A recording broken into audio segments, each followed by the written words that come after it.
you are writing the parts of body, and be fast to write and identify the parts of body, because after this class we start the conjunction, very important part of the English language. Next लिखिए जबड़ा।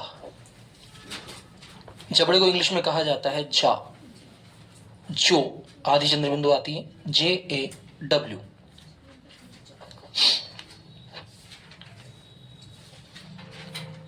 Next लिखिए जांग। जांग को क्या कहा जाता है? Thai, THIGH।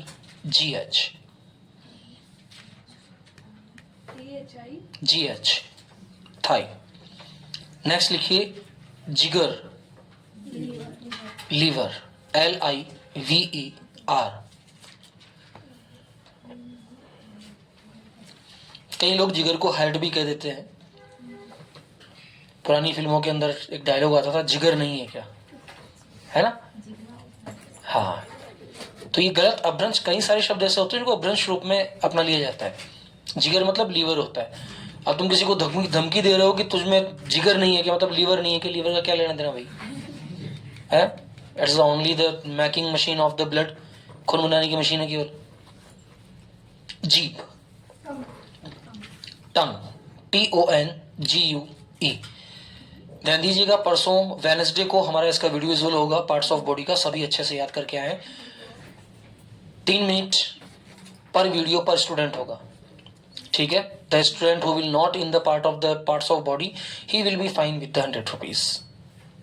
Okay. बालों का जूड़ा, बन, BUN, बन, बालों का जूड़ा।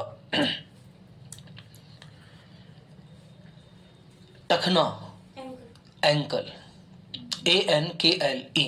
जिनके लिखे हुए हैं वे भी दोबारा लिखेंगे, ताकि कोई वोकैब अगर आपसे छूट रही है तो आप उसे पकड़ लें। जोड़, जॉइंट, JOINT, जॉइंट, जोड़। ठोडी, चिन, CHIN, इसे ठुड्डी अथवा ठोडी कहा जाता है। तर्जनी, पहली उंगली, इंडेक्स फिंगर। पहली उंगली को क्या कहा? देखो ये कौन सी उंगली है?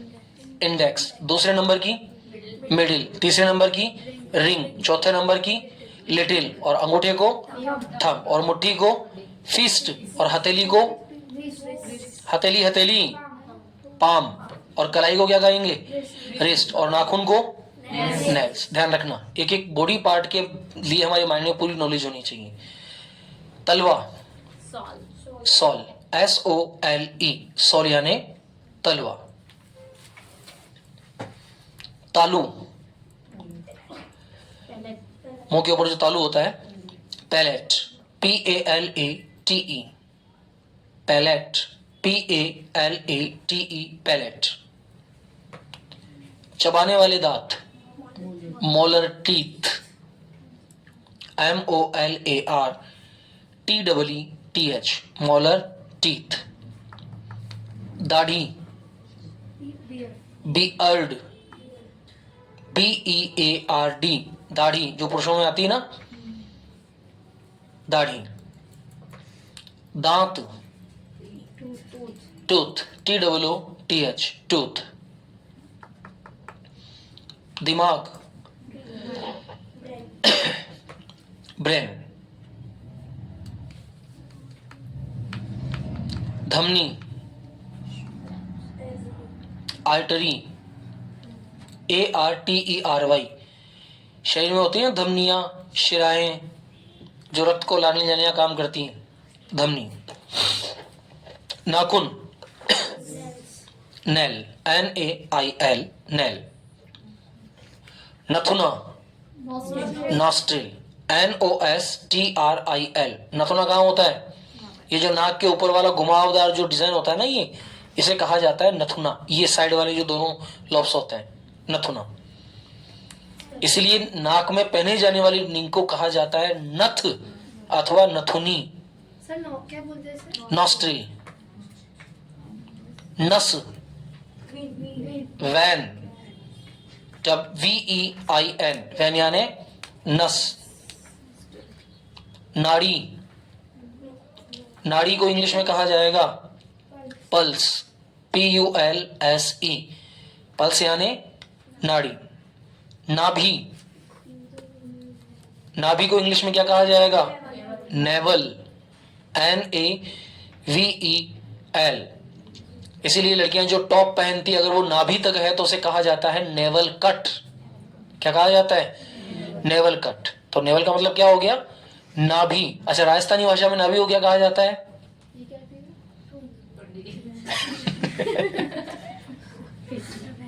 नेवल। बहुत इंपॉर्टेंट पार्ट है हमारी बॉडी का ये। जन्म से पहले हमारा पोषण इसी नेवल से होता है और इसीलिए ये नेवल जो माँ के गर्भाशय से जुड़ी होती है, जन्म से पहले सारा भोजन हमें इसी नेवल यानी कि नाल से प्राप्त होता है। अगर ये ना हो ना तो दुनिया में किसी जीव का जन्म होना ही मुश्किल हो जाए। नेक्स्ट लिखिए, निगल नली। निगल नली, निगल नली, निगल नली किसे कहा जाएगा? गलैट, GULLET। यहां आहार नाल जो होती है ना, ऑसोफेगस। पलक, आईलिट, आईलिट। पसली, रिब। कहाँ होती है पसलियां? पेट में। पसलियां कहाँ होती हैं? पसलियां, शरीर में पसलियां कहाँ होती है?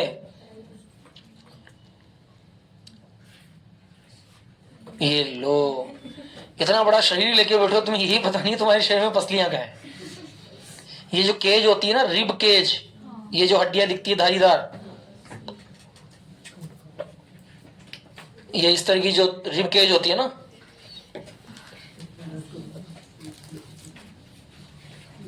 ऐसा तो नहीं है ना कि पसलियां सिर में होती होगी, नहीं। ये देखो, ये इस तरह की जो होती है ना डिजाइन अपने शरीर में, ये इस तरह की चेस्ट, ये कहलाती है रिब और इस पूरे को कहा जाता है रिब केज। पसलियां यही तो बचाती है। पसलियां नहीं हो तो वैसे मर जाओगे तुम। किसी ने हल्का सा धक्का मार दिया तो सीधा हार्ट ब्लास्ट हो जाएगा। होगा कि नहीं होगा? पसलियों के अंदर ही तो होते हैं जो हड्डियां होती हैं। अभी कोई यहां मारता है तो दर्द नहीं होता, लेकिन कोई पेट में मारे तो कितना दर्द होता है, क्योंकि वहां हड्डियां नहीं है। डायरेक्ट वो चोट हमारे लिम्स पे लगती है, जो अंदरूनी अंग है उन अंगों पर जाकर चोट लगती है, इसलिए हमें दर्द का अनुभव ज्यादा होता है, सेल्स टूटने लगते हैं। अभी कोई ताली मारे हाथ पे, क्यों नहीं लग रही? क्योंकि यहाँ हड्डियां हैं और हड्डियां आघात को रोकती हैं। हड्डियां आघात को रोकती हैं। कोई यहां मारे दर्द नहीं होता, कोई गाल पे चाटा मारता गुस्सा क्यों आता है? क्योंकि डायरेक्ट वो सेल्स पे लगती है। सिर में मारता है इतना गुस्सा नहीं आता है, कोई पेट में मारे बहुत दर्द होता है। तो जहां हड्डियां नहीं होती वहां आघात सहन करने की, प्रेशर सहन करने की क्षमता नहीं होती। तो रिब जो होता है वो हमारे यहाँ के जितने भी इंटरनल अंग है, जैसे हार्ट है, पेट है, एब्डोमेन है, इनको सुरक्षा प्रदान करता है कि भाई तुम इंपोर्टेंट पार्ट ऑफ बॉडी हो। पिंडली, पिंडली को कहा जाएगा काफ। पाम यानी हथेली होती है, काफ, CALF, काफ। काफ यानी पिंडली। पीठ, बैक, बैकबोन कहा जाता है रीढ़ की हड्डी को। स्पाइनल कोलम, साइंटिफिक नेम्स का स्पाइनल कोलम और बैकबोन इंग्लिश वर्ड। अब 3 बार पेट लिखो, पहले में बाहरी, दूसरे में भीतरी और तीसरे में केवल पेट। पेट बाहरी, पेट भीतरी, हाँ, और पेट सामान्य जो ओरिजिनल पेट होता है। जो बाहरी पेट होता है इसे कहा जाता है बेली। बाहरी पेट मतलब जो दिखाई देता है वो बेली। स्टमक जो अंदरूनी पेट होता है, स्किन के अंदर जो पेट होता है वो कहलाता है स्टमक। और जहां खाना खाने के बाद सीधा खाना जाता है वो होता है abdomen. ABDOMEN, abdomen, abdomen, abdomen. Next, आंख की पुतली, पुतली समझते हो ना, ये जो आंख का घेरा होता है अंदर का, आई बॉल। इसको डायमंड भी कहा जाता है, आई डायमंड भी कहा जाता है, EYEBALL, आई बॉल। पेशियां, पेशी जानते हो क्या, पेशी, मसल्स, MUSCLE, मांसपेशियां, जहां मांस जमा होता है हमारे शरीर में, जहां जहां मांस जमा होता है, जैसे यहां जमा होता है तो ये क्या है, मांसपेशियां। पिंडलियों के आसपास जमा होता है, जांघों के आसपास जमा होता है, पेट के साइड में जमा होता है, तो ये सब मांसपेशियां होती हैं। नेक्स्ट लिखिए पैर, फुट, FOOT, फुट, फुट यानी पैर।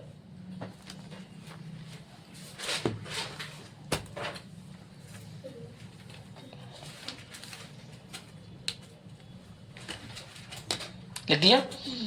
नेक्स्ट लिखिए फेफड़ा, लंग्स, LUNG, लंग। फेफड़े कितने होते हैं, 3, 4 या 5? 2 ही होते हैं क्या, चलो ये तो ध्यान है। नेक्स्ट लिखिए बगल, आर्मपिट, ARMPIT, आर्मपिट नहीं हुआ होगा, हो गया सर, हो गया। आर्मपिट हो गया, यस। चलिए हो गया तो छोड़ो। बरोनी, आईलिश, EYELASH, आईलिश। कहाँ होती है बरोनी, कान के ऊपर, ये जो आंख की पलक के ऊपर वाले बाल होते हैं इन्हें कहा जाता है बरोनी। चलिए बाल, हेयर, बाह, आर्म,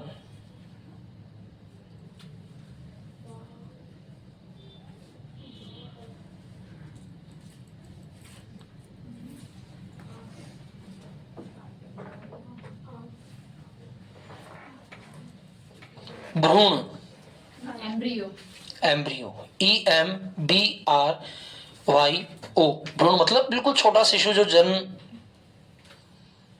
जिसका जन्म ही हुआ हो, EMBRYO, एम्ब्रियो। ऐसा शिशु जिसका गर्भ में जन्म हुआ, मतलब गर्भ में बना ही हुआ हो, बिल्कुल। नेक्स्ट लिखिए भौहें, आईब्रो, EYEBROW, आईब्रो। मध्यमिका, मिडिल फिंगर, मध्यमिका, middle finger.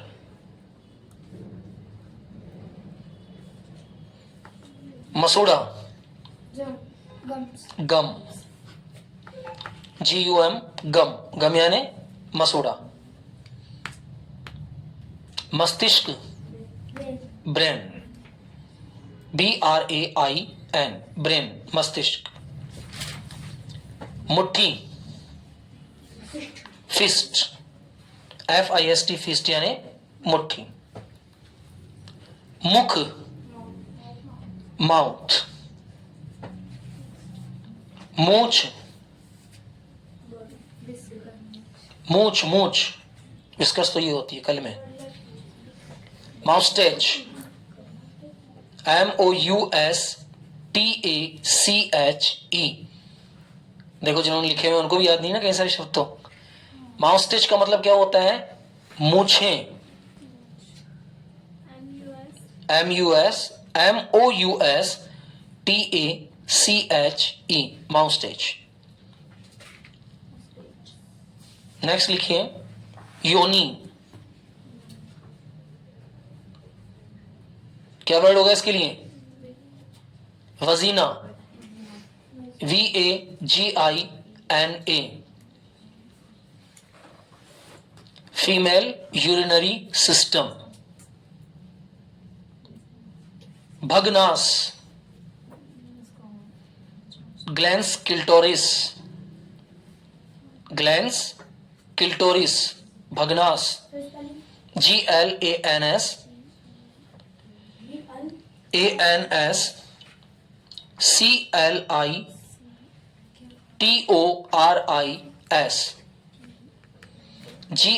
GLANS glans, CLITORIS glans clitoris, clitoris,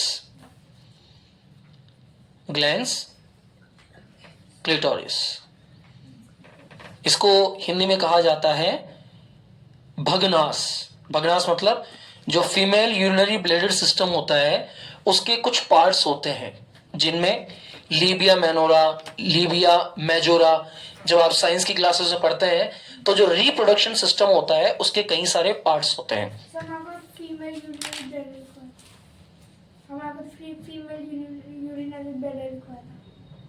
female urinary अब आएगा ना बेटा वो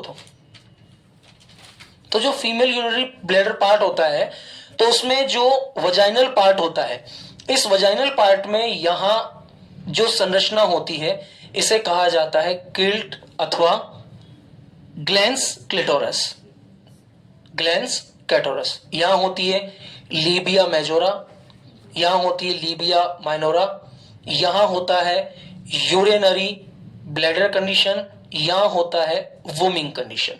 तो ये जो संरचना होती है इसमें जो यहां वाला भाग होता है इसे कहा जाता है ग्लैंस क्लिटोरस। क्या कहा जाता है? Glans clitoris. नेक्स्ट लिखिए मूत्राशय, यूरिनरी ब्लैडर, मूत्राशय, urinary bladder, urinary bladder. Next लिखिए रग, नर्व, NERVE, NERVE, नर्व। अब नर्व क्या होता है कौन बताएगा मुझे? अपने जो शरीर में छोटे छोटे बाल होते हैं ना, ये जिनको हम अपनी भाषा में बोलते हैं रोए, है ना, राजस्थान भाषा में क्या बोला जाता है? तो रुमाली। तो ये कहलाते हैं नर्व। नर्व यानी छोटे छोटे जो हल्के हल्के ब्राउनी शेड के जो बिल्कुल लिटिल स्मूथी हेयर होते हैं वो कहलाते हैं रग यानी कि नर्व। रोमकूप, अगला शब्द लिखिए रोमकूप, रोमकूप, पोर। अब रोमकूप क्या होते हैं? अपने हाथों में या शरीर के विभिन्न अंगों पर छोटे छोटे जो बाल होते हैं ना, इनके नीचे एक छिद्र होता है, इसमें से पसीने की बूंदें बाहर निकलती हैं। आपने देखा होगा जब गर्मी लगती है तो हमारी बॉडी अपने आप का टेम्परेचर मेंटेन करने के लिए पानी की छोटी छोटी बूंदें बाहर निकालती है। तो ये पानी की छोटी छोटी बूंदें स्वेट यानी कि पसीना कहलाता है। अब ये बूंदें जिन छिद्रों से बाहर निकलती है वो कहलाते हैं रोमकूप।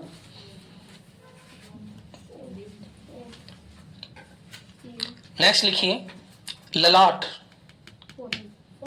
फॉरहेड। कहां होता है ललाट? कान के पास, ये रहा, ये ललाट।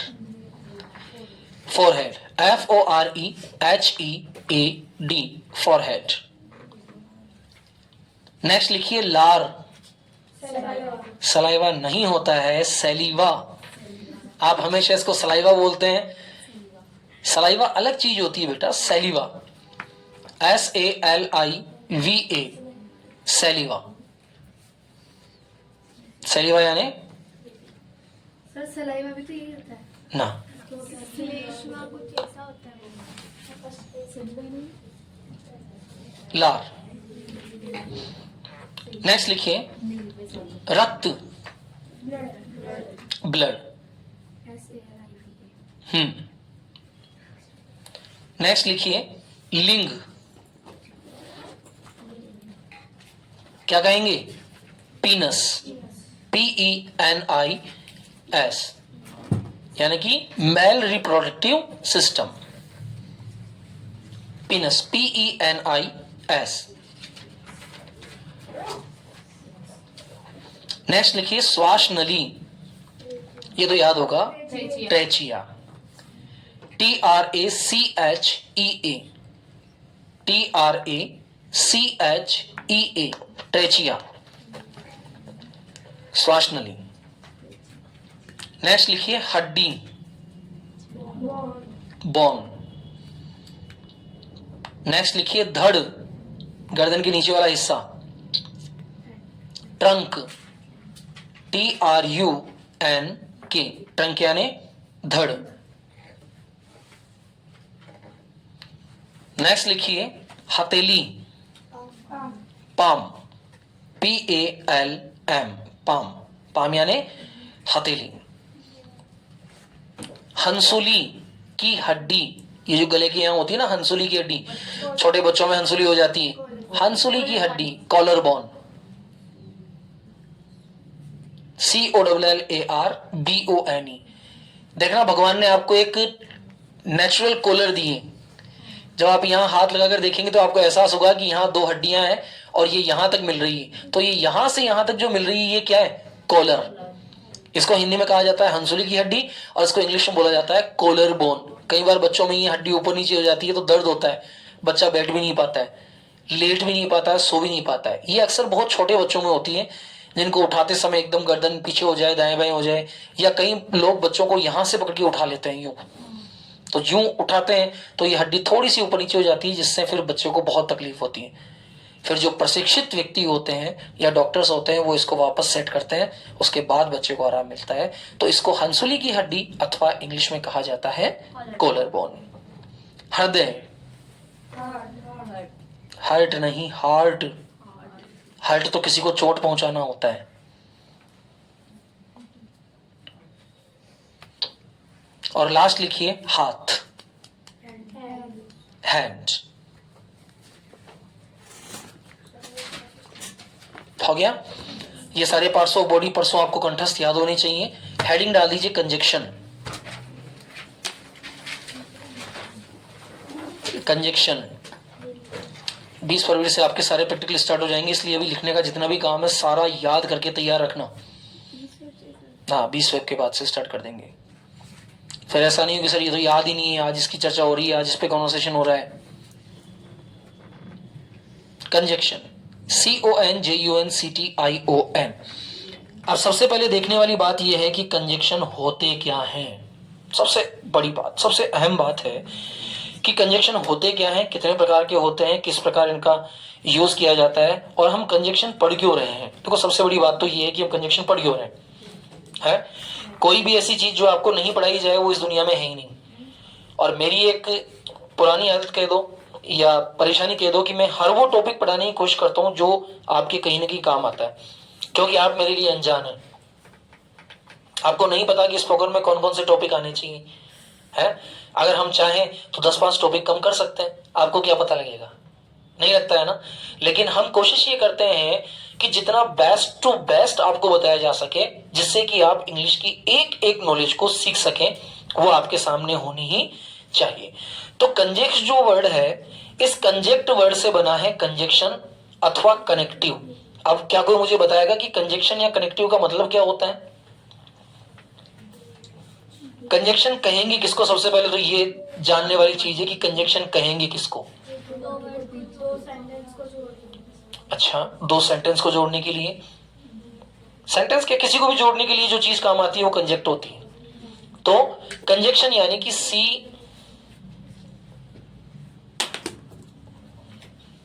CONJUNCTIONS। कंजक्शंस को हिंदी में कहा जाता है योजक। हम जब किसी से अंग्रेजी में बात कर रहे होते हैं, जब इंग्लिश टू इंग्लिश किसी से कॉन्वर्सेशन की जाती है, तो उस कॉन्वर्सेशन स्केल को डेवलप करने के लिए जिस टॉपिक का यूज किया जाता है वो टॉपिक कहलाता है कंजक्शन। वो टॉपिक क्या कहलाता है? कंजक्शन। तो कंजक्शन का सामान्य अर्थ होता है योजक अथवा किसी भी चीज को जोड़ने की प्रक्रिया। तो किसी भी चीज को जोड़ने की जो प्रक्रिया होगी उसे हम कंजक्शन कहेंगे, कनेक्टिव कहेंगे, कनेक्टिविटी कहेंगे। अब कंजक्शन का प्रयोग कैसे होता है? वैसे तो कंजक्शन काफी सारे होते हैं और जितने भी होते हैं हम सब पढ़ेंगे, भले 10 दिन ज्यादा लग जाए, कोई इश्यू नहीं है। अब इनका प्रयोग कैसे होता है? इनका प्रयोग 2 ही अवस्थाओं में होता है, या तो सब्जेक्ट डिफरेंट हो या फिर वर्क डिफरेंट हो। यानी कि या तो आदमी अलग अलग हो, और या फिर उनके द्वारा किया जाने वाला कार्य अलग अलग हो। दोनों ही अवस्थाओं के अंदर हम लोग कंजक्शन का प्रयोग करते हैं। आदमी अलग होंगे तो भी कंजक्शन लगाएंगे, काम अलग अलग होंगे तो भी कंजक्शन लगाएंगे। अब कंजक्शन कौन कौन से हो सकते हैं? जैसे एंड हो सकता है, बट हो सकता है, वाइल हो सकता है, एज हो सकता है, देन हो सकता है, सो देट हो सकता है, टू या टू हो सकता है, इधर और हो सकता है, नीदर नोर हो सकता है, नॉट ओनली हो सकता है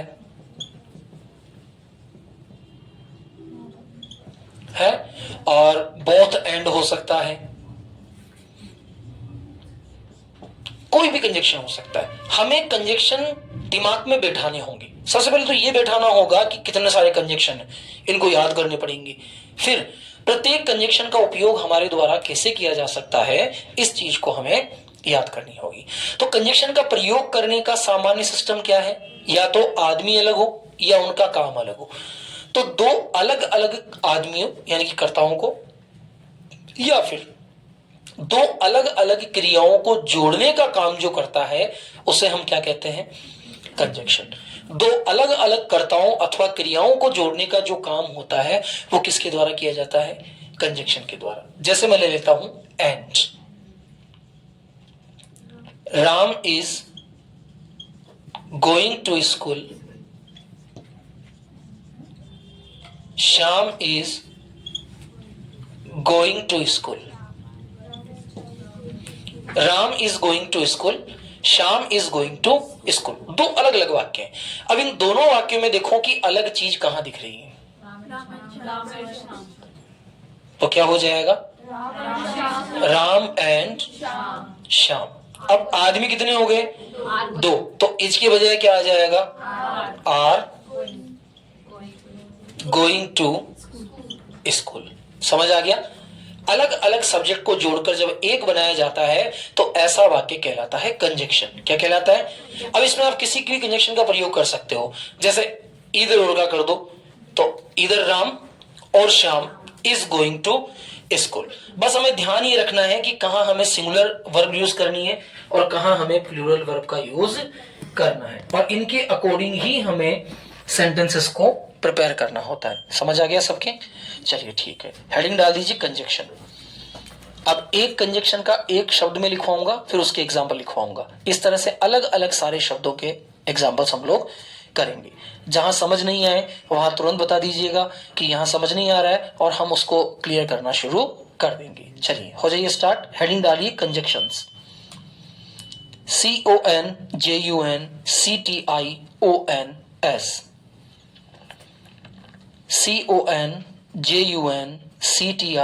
CONJUNCTIONS कंजक्शंस। इसको हिंदी में कहा जाता है समुच्चय बोधक। ब्रैकेट में डाल दो योजक।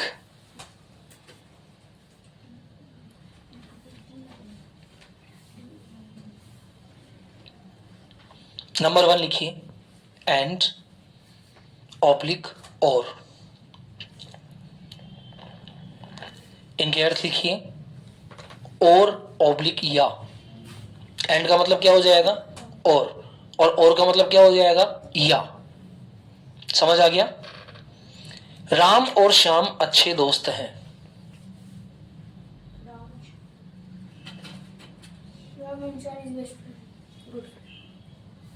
Ram and Shyam are good friends. आप या तो ये किताब ले सकते हैं या वो किताब ले सकते हैं। इसमें और का प्रयोग करना है। आप या तो ये किताब ले सकते हैं या वो किताब ले सकते हैं।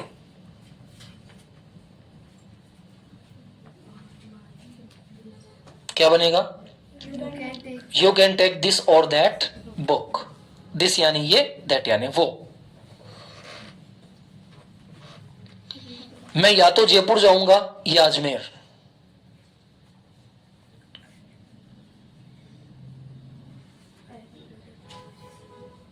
मैं जयपुर या अजमेर जाऊंगा, या मैं तो या तो जयपुर जाऊंगा या अजमेर जाऊंगा। बनाओ, और से क्या बनाएगा? I will go Jaipur. I will go Jaipur और अजमेर।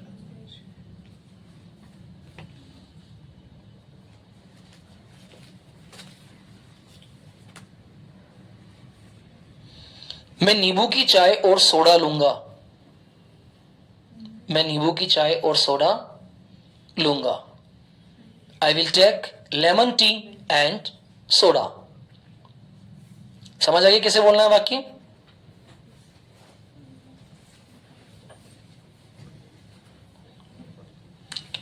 रवि और श्याम खाना खाएंगे।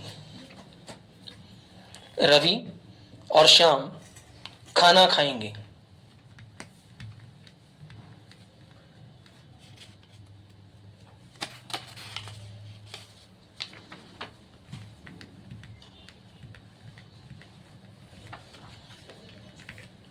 समझ आ गया एंड का और का प्रयोग? नंबर 2 डाल दीजिए बट।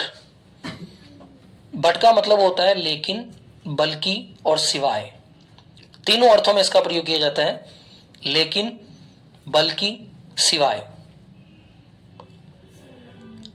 लेकिन, बल्कि, सिवाय।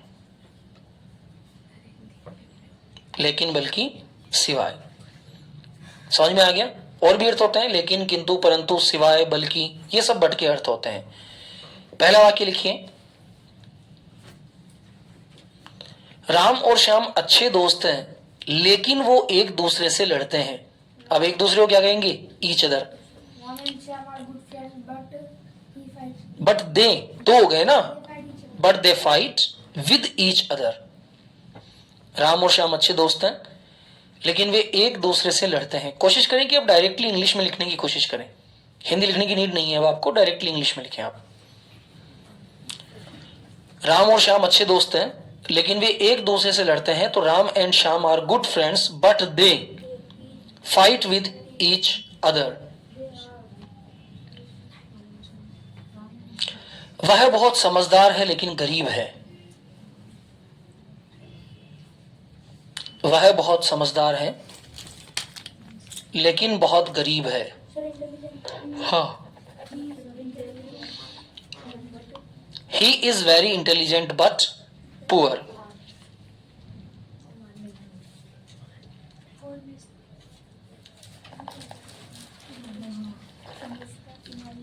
ब्रैकेट में लिखिए सिवाय। अब सिवाय का अगर कोई वाक्य आ जाए तो क्या कहूंगा मैं तुम्हारे घर के सिवाय कहीं भी जा सकता हूं। नॉट क्यों नहीं कहा आया? नहीं आया ना, तो बट नहीं का बोध देता है। I can go anywhere but your home. समझ आया? अब I can go anywhere but your home, तो बट का मतलब यहां क्या हो जाएगा? सिवाय।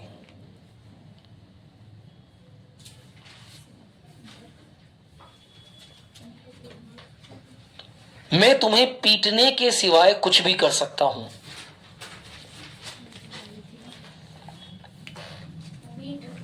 हाँ, पीटना। मैं तुम्हें पीटने के सिवाय कुछ भी कर सकता हूं। I can do anything but beat you. बहुत स्पेशल कैटेगरी के सेंटेंस है ये। समझोगे ना बेटा, तभी कोई दूसरा बोलेगा तब समझ पाओगे।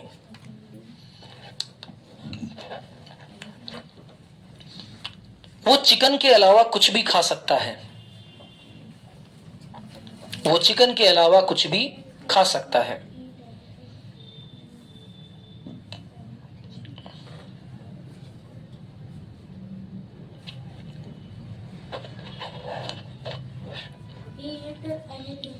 He can eat anything but chicken.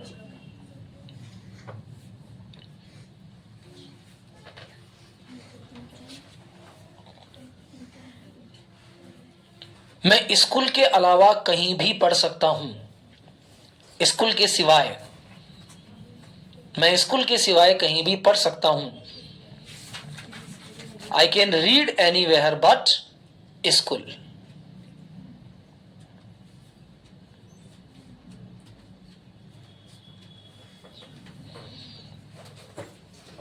मैं चाय के अलावा कुछ भी पी सकता हूं, चाय के सिवाय, मैं चाय के सिवाय कुछ भी पी सकता हूं।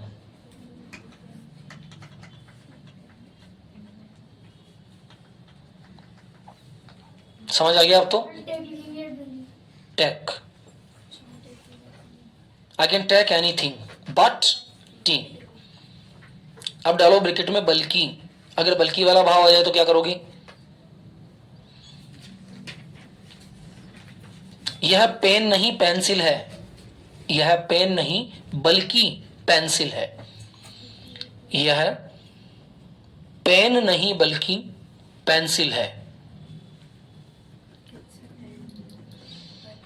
यह पेन नहीं बल्कि पेंसिल है। बनाओ। This is not a pen but a pencil. अब यहां बल्कि है ना, तो पहला सेंटेंस नेगेटिव है तो हम ऐसे ही बनाएंगे, this is not a pen, फिर कोमा हल्का सा रुकेंगे, but a pencil.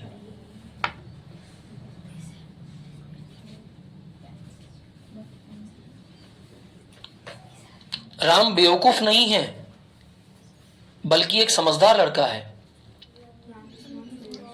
Ram is not a fool but a wise gang. GUI, लड़का। Ram is not a fool but a wise gang.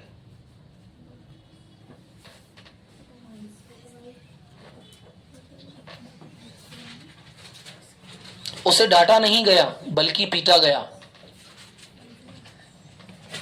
उसे डांटा नहीं गया बल्कि पीटा गया। He was not scolded but beaten. He was not scolded but beaten.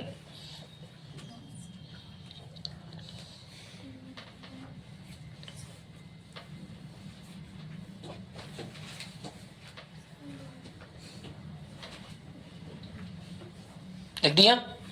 समझ आ गया और लिखाऊं? आ गया? मैंने पिज्जा नहीं बल्कि बर्गर खाया। I did not eat pizza but burger.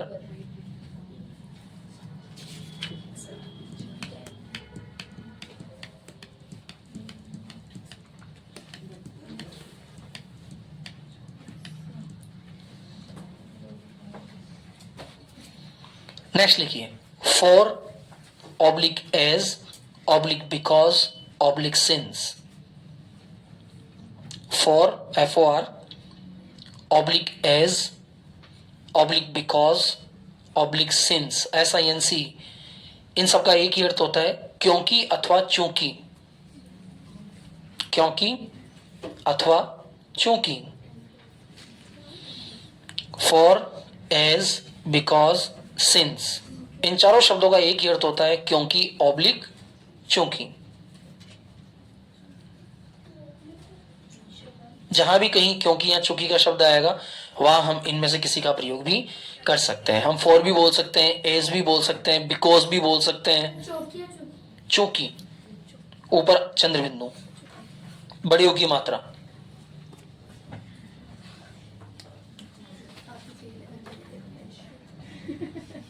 क्योंकि। लिखिए, क्योंकि मैं बीमार था इसलिए नहीं आया। ये शॉर्ट सेंटेंस बोलने पड़ते हैं हमें। तुम स्कूल क्यों नहीं आए? क्योंकि मैं बीमार था इसलिए स्कूल नहीं आया। क्योंकि मैं बीमार था इसलिए मैं नहीं आया।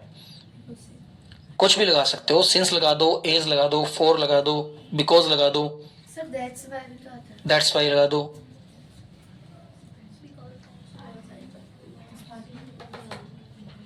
Because I was ill, so I did not come. Since I was ill,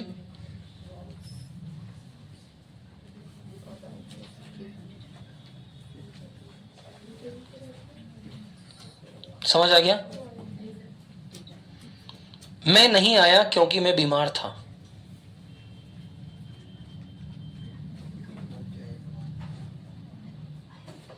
I did not come because oblique as oblique for तीनों में से कुछ भी लगा सकते हो।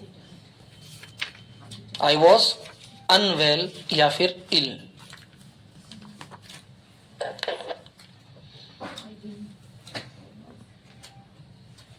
समझ आ गया सबके, या किसी की समझ नहीं आया तो पूछ लेना। समझ आ गया ना? क्योंकि का भाव, अगर किसी वाक्य में हमको क्योंकि बोलना हो तो हम इसका प्रयोग करते हैं, है ना? तुमने खाना क्यों खाया? क्योंकि मुझे भूख लगी थी, बिकॉज आई फेल्ट एपेटाइट। तो जहां जहां हमें हिंदी में क्योंकि बोलना हो वहां वहां हम बिकॉज का यूज कर देंगे। बिकॉज लगा सकते हैं, एज लगा सकते हैं, सिंस लगा सकते हैं। तुमने खाना क्यों खाया? तुमने खाना क्यों नहीं खाया? क्योंकि तुम्हें भूख नहीं थी। देखो मैंने हिंदी में क्या बोला, क्योंकि तुम्हें भूख नहीं थी, because you did not feel hunger या एपेटाइट। तो जहां हिंदी में हमें क्योंकि बोलना होगा वहां हम इंग्लिश के अंदर बिकॉज एज बोल सकते हैं। अब समझ आ गया? अब अगला लिखिए also. Also, even, also oblique even, oblique either, EITHER, जिसे तुम आइदर बोलते हो, oblique too, TOO, oblique as well, as well. Check again, also, even, either, too, as well. इन सभी शब्दों का मतलब होता है भी। सुनता समझ आ रहा है बेटा? इन सभी शब्दों का एक ही अर्थ होता है, आप इनमें से किसी भी शब्द का प्रयोग अपने वाक्यों को बोलने के लिए कर सकते हैं। अब जैसे आल्सो, इवन, आइदर या ईदर, टू और एज वेल, इन सारे शब्दों का मतलब क्या होता है? भी। तो जहां भी तुम्हें वाक्य को बोलते समय भी लगाना हो, इनमें से किसी भी शब्द का प्रयोग कर सकते हो। जैसे मैं भी आ रहा हूं, आई एम आल्सो कमिंग, है। आल्सो मत लगाओ, इवन लगा दो, I am even coming. Even मत लगाओ, ईदर लगा दो, I am either coming. Either मत लगाओ, टू लगा दो, I am coming too, I am too coming. Too मत लगाओ, एज वेल लगा दो, I am as well coming, या I am coming as well. तो जैसा आपको अच्छा लगे बोलते समय वैसा प्रयोग आप इन शब्दों का कर सकते हो। तो आल्सो, इवन, ईदर, टू और एज वेल, इन सभी शब्दों का अर्थ होता है भी। इन सभी शब्दों का अर्थ क्या होता है? भी। तो भी के अर्थ को दिखाने के लिए हम इनका प्रयोग कर सकते हैं। एग्जाम्पल लिखिए इसका, जैसे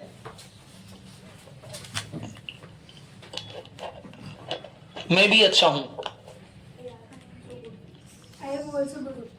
I am also good, I am too good, I am even good, I am either good, I am as well good। मैं भी अच्छा हूं।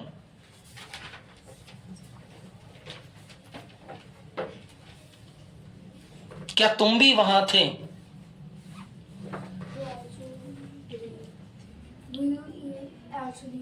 वर यू, क्या तुम वहां थे? Were you also there, even there, either there, too there, as well there. किसी भी का प्रयोग कर दीजिए जो आपको अच्छा लगे, जिसको बोलते समय आपको गुड फील हो, उस शब्द को आप वहां बोल सकते हैं।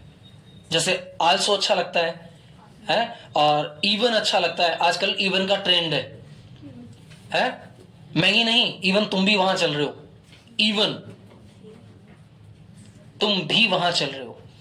आई am not going there, even you, केवल मैं ही नहीं जा रहा हूं, तुम भी जा रहे हो। तो इवन वर्ड थोड़ा सा ट्रेंडिंग में है अभी, तो आप इसका यूज कर सकते हैं। इवन है, एज वेल है, ईदर है। ईदर बोलने में थोड़ा सा आपको झिझक हो सकती है, तो आप आल्सो, इवन, टू और एज वेल में से कोई भी बोल सकते हैं। मैं भी फल पसंद नहीं करता।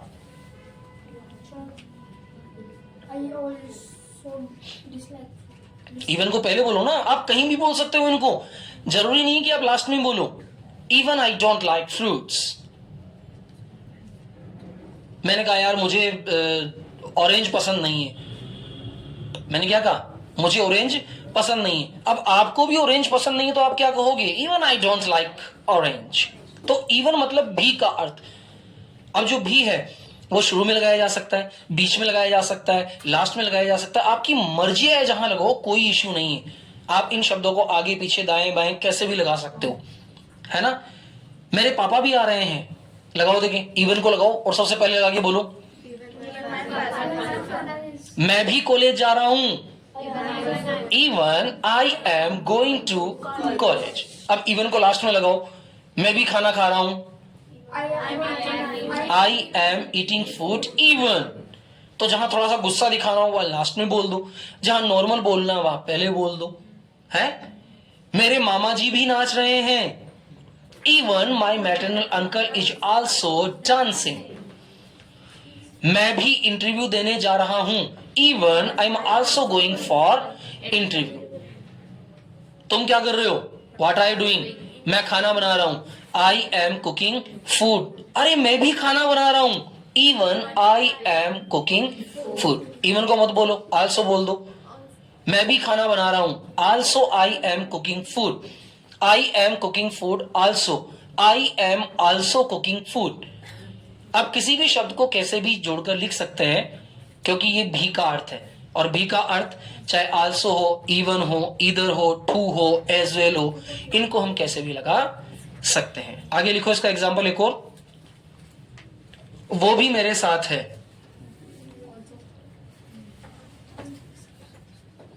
लगाओ, कुछ भी लगा दो, आपकी मर्जी है यार। चलो सब लगा के बोलो इसको, पहले लगाओ आल्सो, वो भी मेरे साथ है, also he is with me, he also with me, he with me also. ठीक है, अब इवन लगा के बोलो, देखिए even he is with me, even also दोनों साथ नहीं लगाने, even he is with me, either लगाओ, either he is with me, too लगाओ, he is with me too. कठोर है ना बोलने में, इसलिए लास्ट में बोलो। समझ आ गया, समझ आ गया क्या? चलिए एक और लिख दीजिए, फिर मिल एज कल लिखेंगे। So, S O oblique, hence, HENCE, henceforth, SENCEFORTH, henceforth, oblique, that's why, THAT ऊपर comma SWHY, that's why, oblique, therefore, THEREFORE, therefore, oblique, that's the reason, THAT ऊपर comma S, the reason, REASON, that's reason, that's the reason। Check कीजिए। So yes बोलिए, hence, henceforth, that's why, therefore, that's the reason। इन सभी का अर्थ होता है इसलिए। इनमें से आप कोई भी शब्द बोल सकते हैं। मैं गया इसलिए तुम आए, मैं गया, I went, so you came. Hence के साथ बनाओ, सुनीता बनाएगी, अब कोई नहीं बोलेगा। सुनीता बनाओ बेटा, सबसे पहले बनाओ सो के साथ। मैं गया इसलिए तुम आए, आई वेंट, सो यू केम। अब जहां जहां सो लगाया वहां हमारा अगला शब्द लगाना है, ठीक है, ठीक है। मैं गया इसलिए तुम आए, हैंस के साथ बनाओ। Are you Sunita?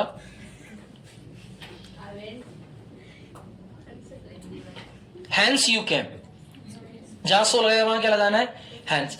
अब हैंस फोर्थ के साथ बनाओ, I went, henceforth you कम।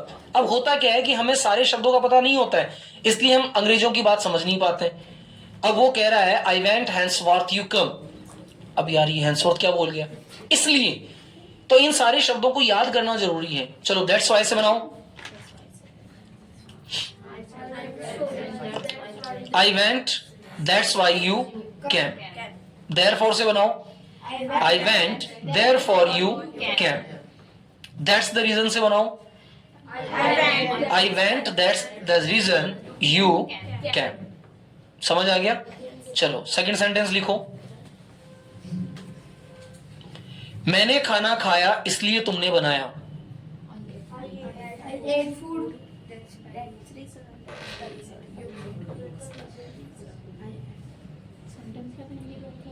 मैंने खाना खाया इसलिए तुमने बनाया। मैंने खाना खाया इसलिए तुमने बनाया। जियान बताओ बेटा, सो के साथ बनाओ इसको। I ate food, so you cook. So you cooked, second है ना। चलो हैंड्स के साथ बनाओ इसको। I ate food, hands to cook. Hands you cooked. Hands fourth के साथ बनाओ। I ate food, hands for cook. You very good. That's why के साथ बनाओ। I ate food, that's why you cook. Very good. Therefore के साथ बनाओ। I ate food. Therefore. Therefore you cook. That's the reason के साथ बनाओ। I ate food, that's the reason you cook. समझ आ रहा है ना सबके? थोड़ा कठिन है लेकिन समझ आएगा बेटा। मैं चाहता तो ये नॉलेज छुपा भी सकता था और केवल आपको बताता सो लगा दो, लेकिन ये मेरी बेईमानी हो जाती है ना। और मैं आपके साथ बेईमानी नहीं कर सकता बेटा। आपके साथ क्या, मैं अपने आप के साथ ही बेईमानी नहीं कर सकता, क्योंकि एक भी शब्द छुपाने का मतलब है कि मेरे मन में ये पीड़ा रहेगी कि यार अगर ये शब्द कहीं दुनिया में किसी ने बोल दिया तो तुम टेंशन में आ जाओगी कि क्यों उनका। अब जैसे हैंड्स फोर्थ आपने आज से पहले कभी नहीं सुना होगा, ये लेटेस्ट वर्ड्स हैं जो जोड़े गए हैं, इसीलिए आपको नया सिलेबस कराया जा रहा है कंप्लीट, ताकि आप हर चीज की नॉलेज रखें। दोबारा बोलिए, सबसे पहला वर्ड क्या है? सो। दूसरा क्या है? तीसरा क्या है? चौथा क्या है? पांचवा क्या है? छठा क्या है? तो अगर मैं नंबर 1 बोलूं तो आप सो के साथ वाक्य बना देंगे। अगर मैं नंबर 2 बोलूं तो आप हैंड्स के साथ बनाएंगे। 3 बोलूंगा तो, 4 बोलूंगा तो, 5 बोलूंगा तो, 6 बोलूंगा तो। चलिए गेम खेलते हैं। मैं एक वाक्य बोलता हूँ, नंबर बोलता हूँ और उसके बाद आप देखिए कौन सा वाक्य बनाते हैं। मैं भी फटाफट चीटिंग कर लेता हूँ और अपने कॉपी पे नंबर लिख लेता हूँ कि मुझे कौन सा बोलना है। तुम कर लेना, मैं कहूंगा नहीं। 1 2 3 4 5 6 6 है ना? सब लिख लिया ना? हाँ बेईमानो तुम। चलिए, मैंने इसलिए तुम्हें बुलाया क्योंकि तुमने मुझे बुलाया। I चलो बड़ा हो जाएगा। मैंने इसलिए बुलाया क्योंकि तुमने बुलाया। called you, so बुलाया, आमंत्रित किया, इनवाइटेड। हाँ 1। I invited you, so you. आप देखो, you invited so I invited. तुमने बुलाया इसलिए मैंने बुलाया। मैंने ये नहीं कहा कि मैंने बुलाया इसलिए तुमने बुलाया। मैंने क्या कहा? तुमने बुलाया इसलिए मैंने बुलाया। तो मैं क्या कहूंगा?